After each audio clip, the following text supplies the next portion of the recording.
Congressman Andy Biggs, Republican, Arizona, joins me now. Why won't they drop the vaccine mandate? Is it worth it to lose 20,000 trained military personnel?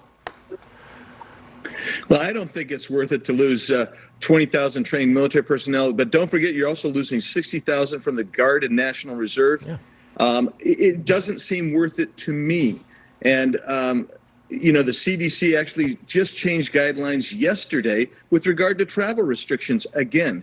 So, all of this is going on where you're seeing this change in the U.S. and around the world, but the military is clinging doggedly to this vaccine mandate that really has got problems. But they just won't backtrack.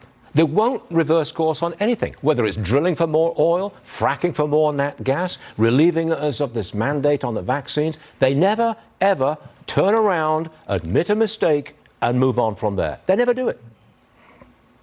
Well, Stuart, that's because ultimately when you take all of this together, this congeries of bad policy, what you really see is a desire to have control over the American people.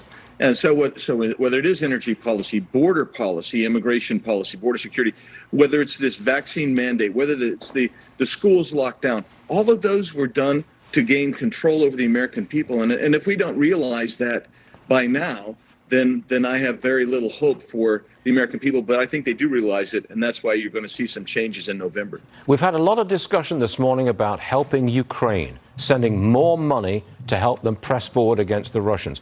Why do you oppose that? Well, I look at it very simply this way.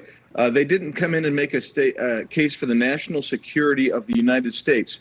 While I watch 3 million people come across our southern border, terrorists come across, fentanyl deaths of 107,000 people last year, and we don't see any of this going to our own security, but we're going to secure their border. In fact, if you listen to them, they're going to say, we want to protect the border of a sovereign state, the Ukraine. Well, we're not going to protect the sovereign border of the United States of America. To me, it's incredible. It's incredible.